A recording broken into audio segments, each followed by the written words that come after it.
Morning, nagpalang umaga.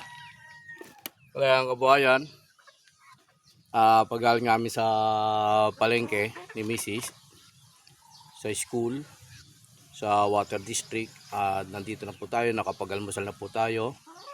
Kaya nga po nang sinabi ko sa inyo, tayo magpupurga po ng ating mga manok. Ayan, bastonero. Ito na po ang ating pamurga sa ating mga sisiw. Naisali na natin dito sa tubig at ating nailagay sa tubig. Ito na po siya. Ayan. At hatiin natin to para sa ibang sisiw. Ang iba kasi ilalagay natin to sa kulungan dahil may sisiw tayo ron. Lalagay natin itong kalahati.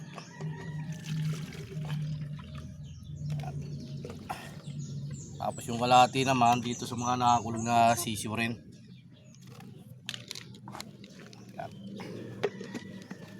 Bago natin siya pakainin, purgain muna natin mga ngayong araw na to.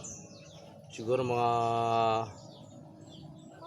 alas 10 tsaka natin patutukain ng pagkain nila.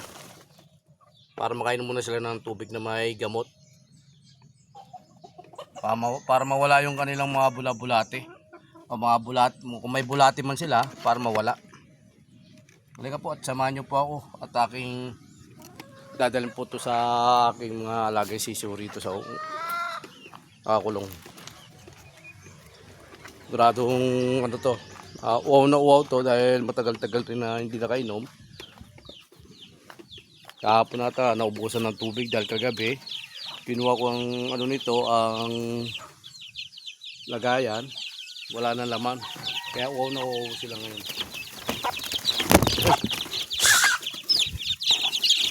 Ito, hindi pa sila umiinom, pero maya inom na yan.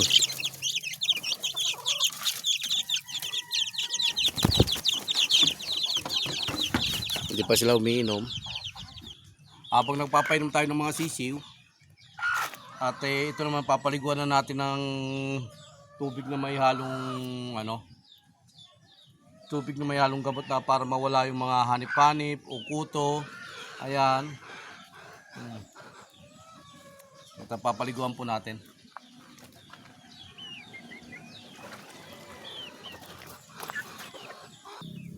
Ayan na po.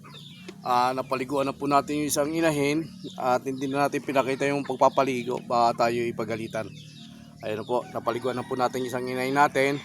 Ang anak po nito, yung pong pinainom ko ng gamot na pambulate, yung nasa kulungan. Ayan. Iniwalay ko na to para makarecover na siya at makagala-gala at makakain ng mga damo-damo dyan. Ayan. Marami pa po tayong papaliguan. Ito po, nakakulong na po sila. Ayan. Ayan. Ayan po. Ayan po. Ayan. Ay atin po silang paliliguan lahat dahil mainit para mawala po yung kanilang mga kuto-kuto. Ayan, papaliguan rin natin itong broodcock natin. Ayan. Tapos itong mga nakakulong. Ayan. Yung mga nakakulong, papaliguan rin natin. Ayan. Painumin muna natin ng tubig na may gamot itong ating mga nakakulong na manok. Ito yung ating nag-iisang malaking lalaki na at ating painumin po ng gamot ng bastonero. Itong bastonero po, painumin natin. Saan natin papaliguan, Ayan. Ayan. Sinubo na natin rito dahil hanggat hindi pa sila kumakain. Sabay papaliguan na natin to ng tubig na may pang po sa mga kuto, hanip para mawala po. Ayan.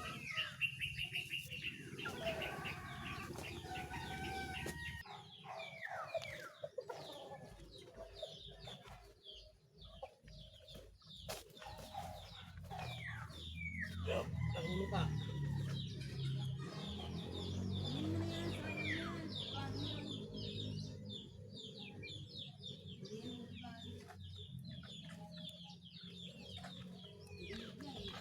Alin?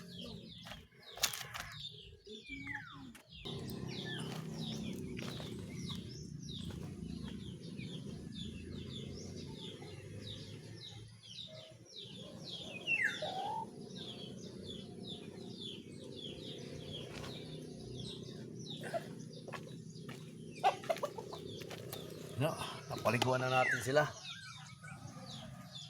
Yung iba naman, paliliguan pa natin. Yan. Yan, napaliguan na rin natin to. Ayan. Kunti na lang at marami matatapos na tayo sa ating ginagawa. So, pagpapaligo natin sa ating mga lagang manok. At siguro isa, dalawa, tatlo, apat, anim na lang o pito ang papaliguan ko.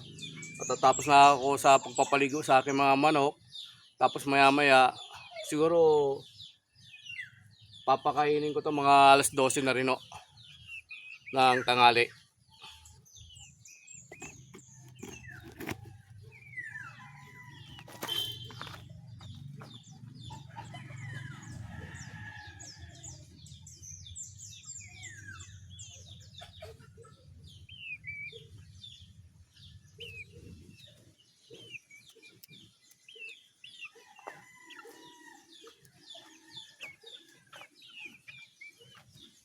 Yan.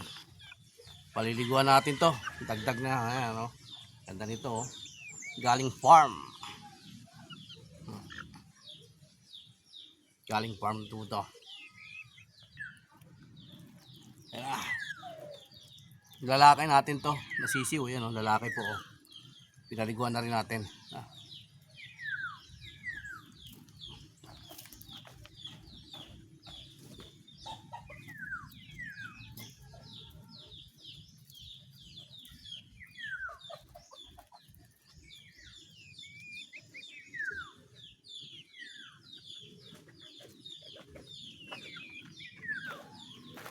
Yan, galing farm. Hiningi natin to. Galing farm.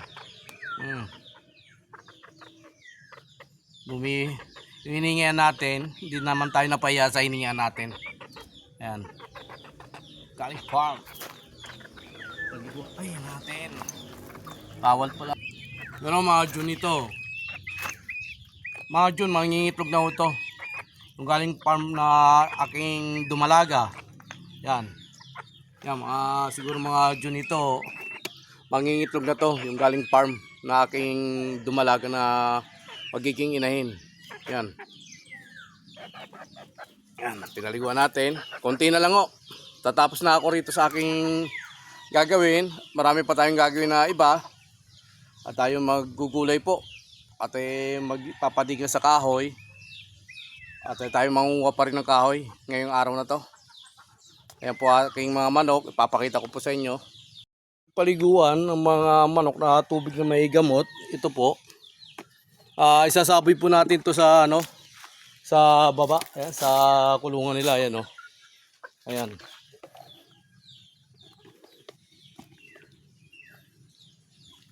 Para malis po yung sabi malis yung kuto-kuto dahil siyempre may mga nalalaglag rin na kuto yan o hanip. Ayan. Kahit dito. Ayan. Para mawala-wala yung mga kuto-kuto rito. Ayan dito, may mga nakakapit na kuto rito. Sa dapuan ng ating manok. Ayan. Dahil malaking bagay po itong mga may tubig na may pangalis sa kuto.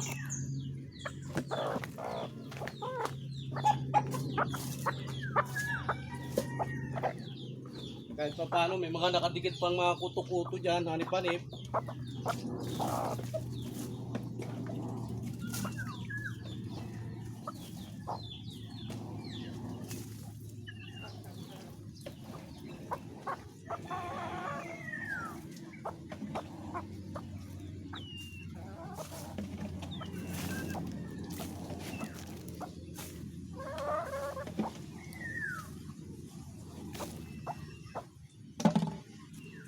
Okay, finish.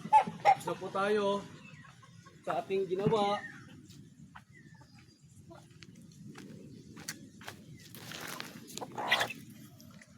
Tapos na tayo sa ating ginawa.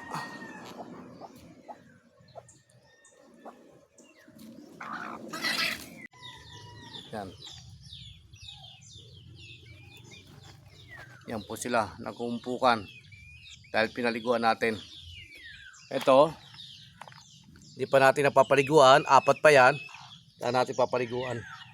Tapos yung iba nating manok na napaliguan na, ayan po. Tapos ayun, yung broodcock, 2. Ayan. Kaya tayo magpapakain sa ating mga alagang manok. Yan ang ating papakainin natin mga manok. At naligo na sila.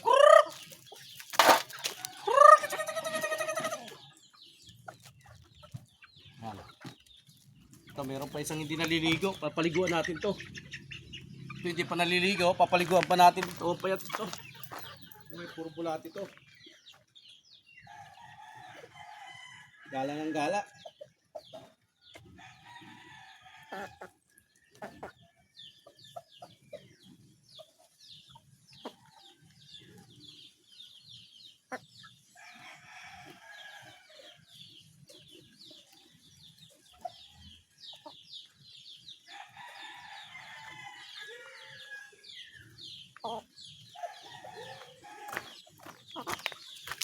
Yan. Ligo na.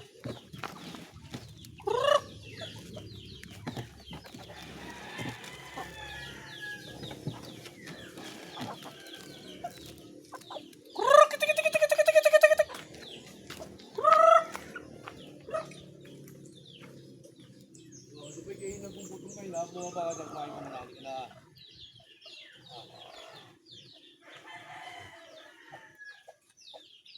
Bumaba ka dyan, kumain muna kayo.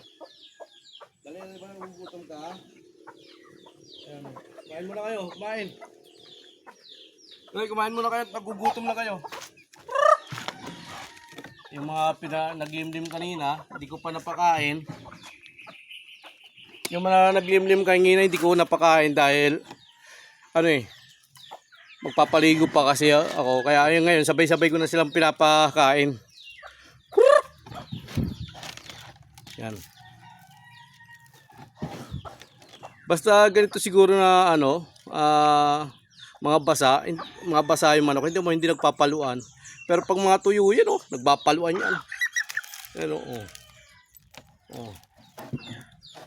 Ayan, natapos na naman po tayo sa ating isang gawain na sa ating mga alagang manok na napaliguan natin lahat, napakain natin.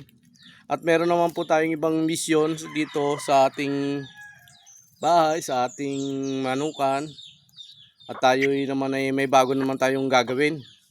Kaya pinagpalang umaga, pinagpalang tanghali, kalayang kabuhayan, mag-alas 11 na po ng oras. Ayan.